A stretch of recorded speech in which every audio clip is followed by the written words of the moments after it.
आप हैं गजूबर टीवी के साथ और आज हम आपको हाइलाइट्स दे रहे हैं जो NEPRA national electric power regulatory authority में हेयरिंग हो रही है। जो तमाम डिस्कोस ने वहाँ पे एक पिटीशन दायर की है कि बिजली की कीमतों को कम किया जाए, क्योंकि उनकी फ्यूल कॉस्ट एडजस्टमेंट जो है वो कम आई है पिछले महीने से। सो रफली 21 या 21 पैसे पर यूनिट का फर्क आएगा।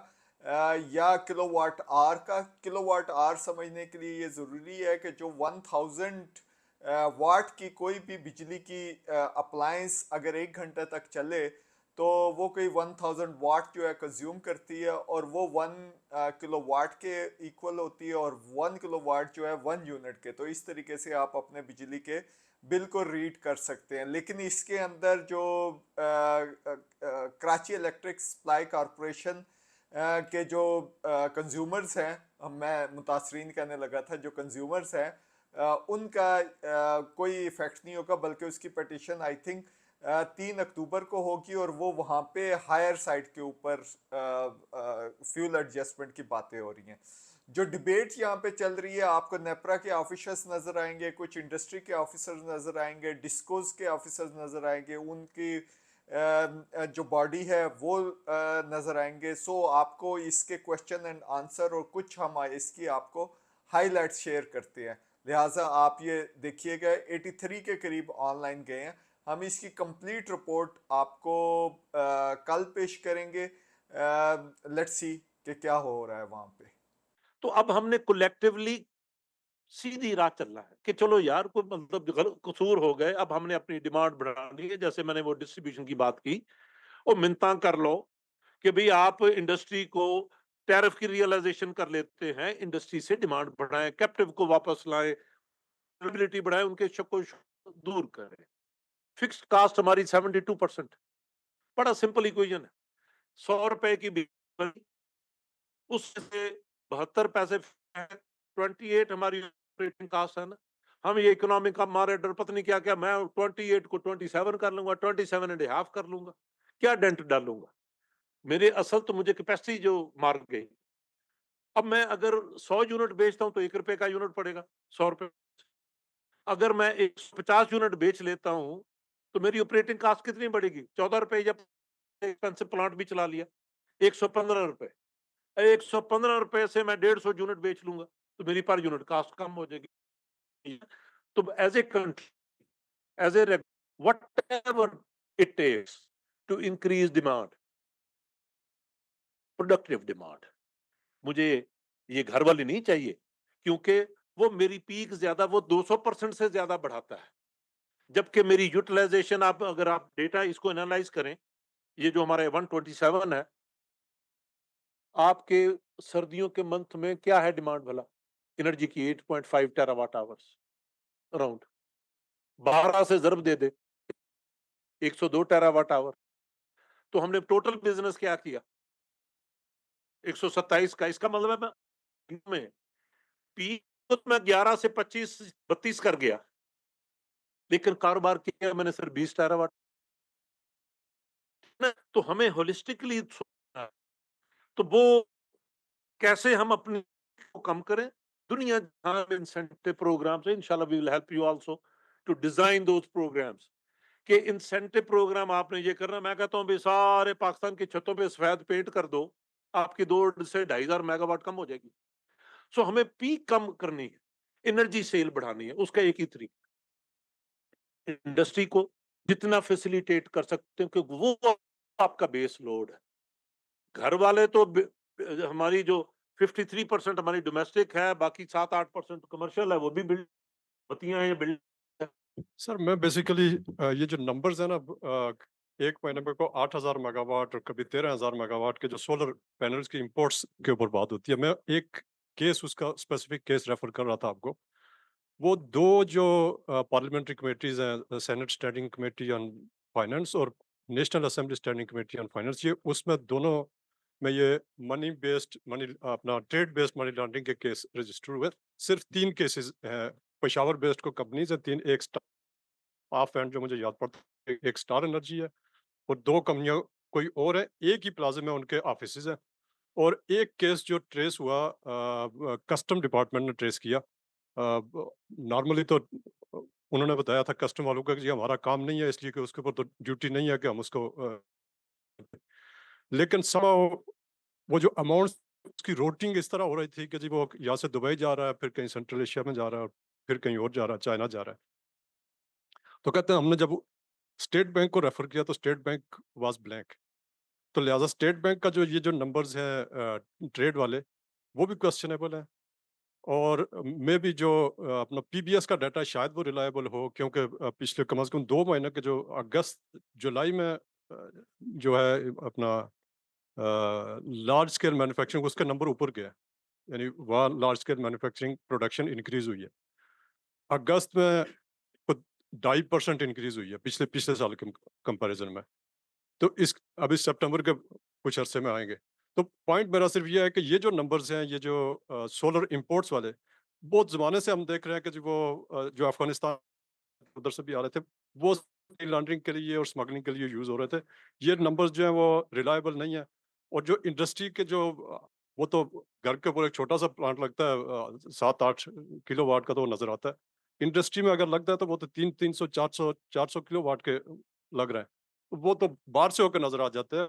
तो ये तो ये बात नहीं हो सकती। ट्रेसेबल चीज़ है। सिर्फ ये है कि जो अपना ट्रेड बेस्ड मनी लॉन्ड्रिंग के जो नंबर्स हैं, उसको और सोलर को ना ऑन ग्राउंड कहीं टेस्ट करने की जरूरत है। उसके ऊपर 3 केसेस रजिस्टर्ड है, एफआईआरस हैं।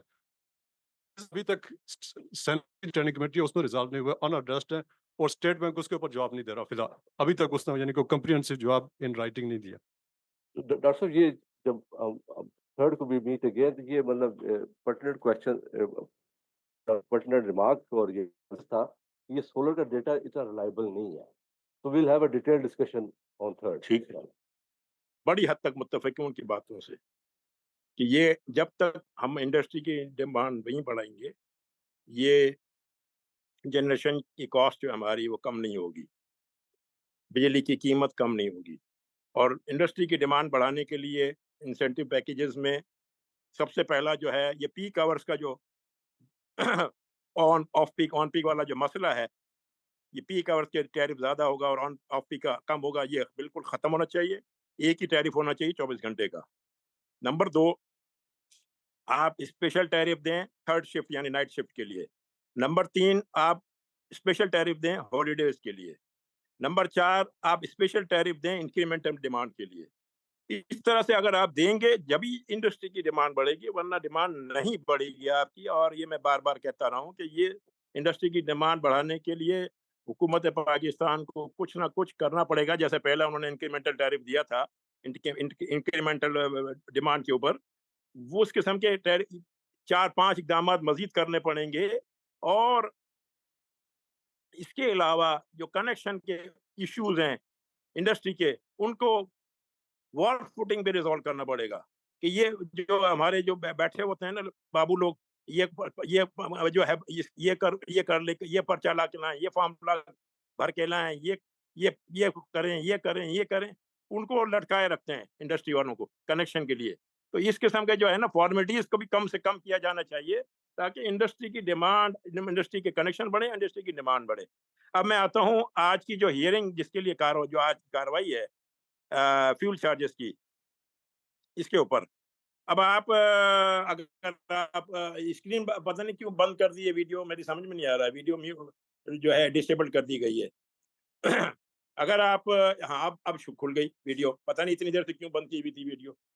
अब अगर आप ये जो अगस्त के जो चार्ट है बना हुआ है, नोटिस है, ये अगर आप बोर्ड पे ले आए तो फिर मैं इस पे बात करूं कि इसमें लोकल कोल की जो है पर किलोवाट कीमत जो है, लागत जो है जनरेशन की 12.2738 पैसे है।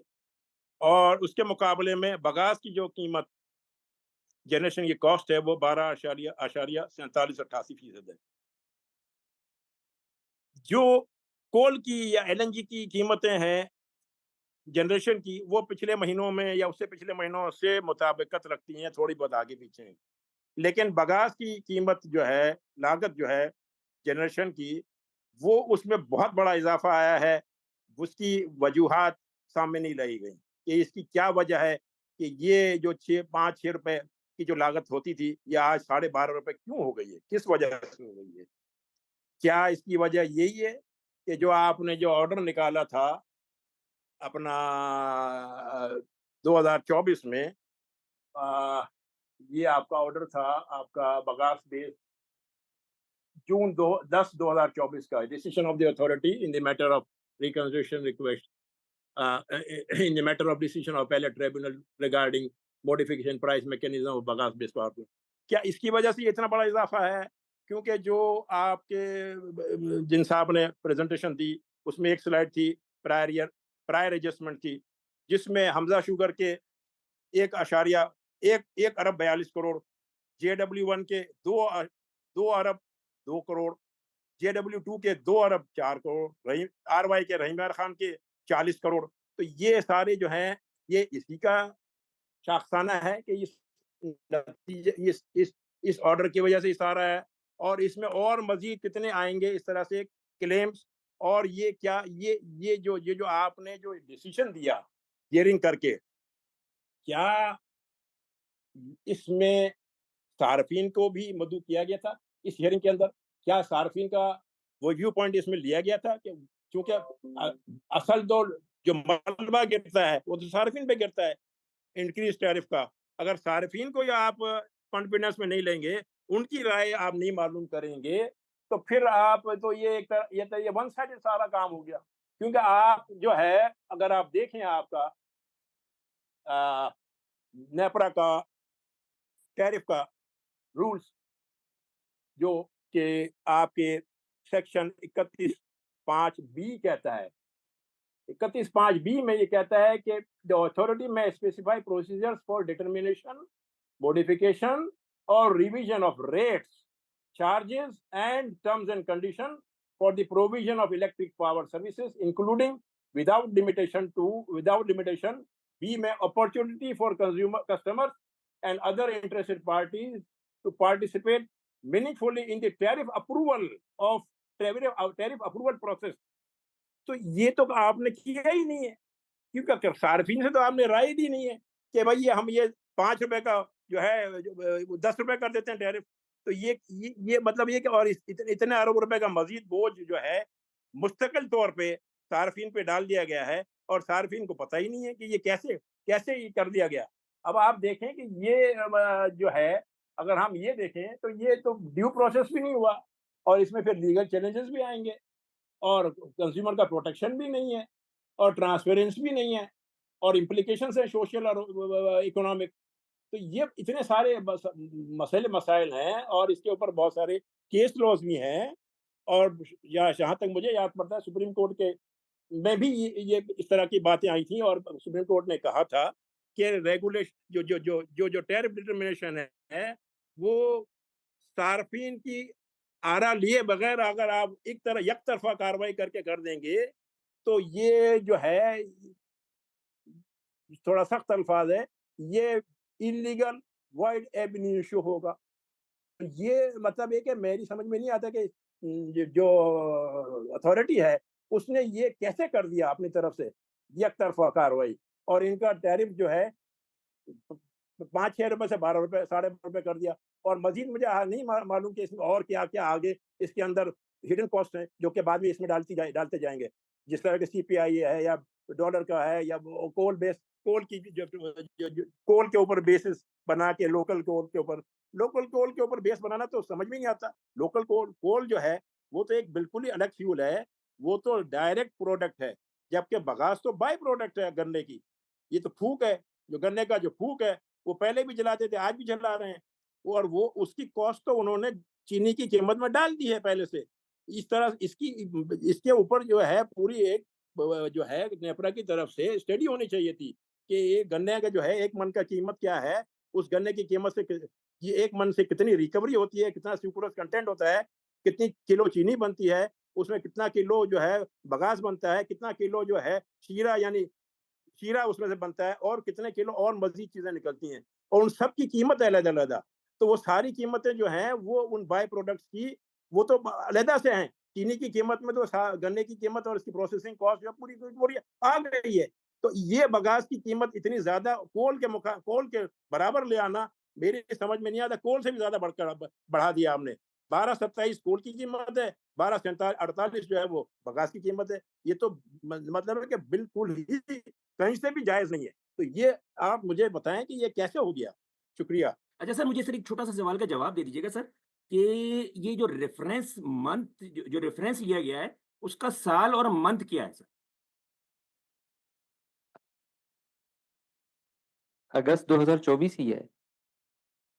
अगस्त 2000 जी सर?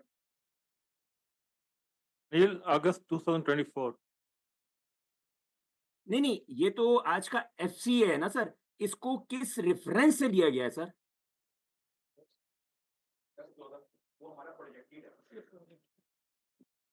बता दें। जी अगस्त 2024 ही है। वो सिर्फ प्रोजेक्टेड नंबर्स होते हैं। हर महीने का साल का मतलब उसमें साल का नंबर नहीं होता। जनवरी फरवरी मार्च होता है, उसको रेफरेंस लिखा हुआ होता है। तो हर महीने की हमारी प्रोजेक्शन होती है, उसी को हम रेफरेंस बोलते हैं। तो अगस्त में इस्तेमाल किया गया जो कि हमारी 16 बिलियन की दिखाया था। हमारी प्रोजेक्शन उसके अगेंस्ट 13 बिलियन प्लस के यूनिट्स आए हैं। अच्छा सर, ये अभी बिल्कुल क्लियर नहीं है। मैं अपने अब सवाल शुरू करता हूँ सर। मैंने सवाल जल्दी-जल्दी करूँगा ताकि फिर आपके लिए हो। सर, एक तो एप्लीकेशन टाइम बार्ड है, क्योंकि ये 13 सितंबर 2024 को तो लिखी गई है, और बाकी आप अपने वो जो उसके ऊपर देख लीजिएगा कि 19 तारीख को ये पहुँची है वहाँ पे आपके टैरिफ डिपार्टमेंट में, बल्कि रजिस्ट्रार का जो होगा 18 तारीख को तो रजिस्ट्रार के पास पहुँच।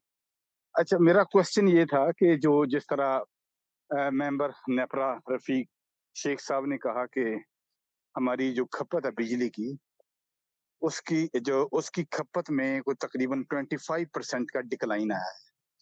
तो इस डिक्लाइन को अगर हम आम तौर पर जो कंपेयर होता है, हम जो इकोनॉमी में करते हैं, वो बॉल टू बॉल होता है। ये जो आप एक प्रोजेक्शन जो आपने रखी, जिस तरह अभी आपके एक ऑफिसर ने कहा नेपरा कि हमारी एक प्रोजेक्शन थी, उसके मुकाबले में ऐसे हुआ। थोड़ा-सा ये वज़ाहत करें, ये प्रोजेक्शन आपने कैसे रखी? क्या इसी तरह ही वो 25% का आपने निकाला है? या आपने पिछले साल के जुलाई से अगस्त से कंपेयर किया है इसको? थोड़ी-सी ज़रा वज़ाहत करें इसकी। सबसे मैं जवाब देता हूँ इसका। आपको याद होगा जब ये जी, जी। पावर प्राइस की थी, आप भी इधर मौजूद थे। तो उसके अंदर जी, हमने जी। कम ग्रोथ वाला सिनेरियो था, उसको पिक किया था, ठीक है। वो था। तो उसके ऊपर बेस टैरिफ बना। अब ये है कि पिछले साल से 20% कम ग्रोथ है, और हमारे जो रेफरेंस है, जो हमने प्रेडिक्टिव नेचर है, जो जिस वो था, तो 25% है। इसी तरह ये नहीं सर, रेफरेंस से 20 है 20 है और और 15 से है। 17 है। 17 ठीक है, 17 और 20% है। वो सॉरी रे इंडस्ट्री का रे सॉरी सर, रेफरेंस से 25 है? नहीं, रेफरेंस से 25? 20% रेफरेंस से है। जी, जी। या रेफरेंस से 20% है और पिछले अगस्त से 7.4% है।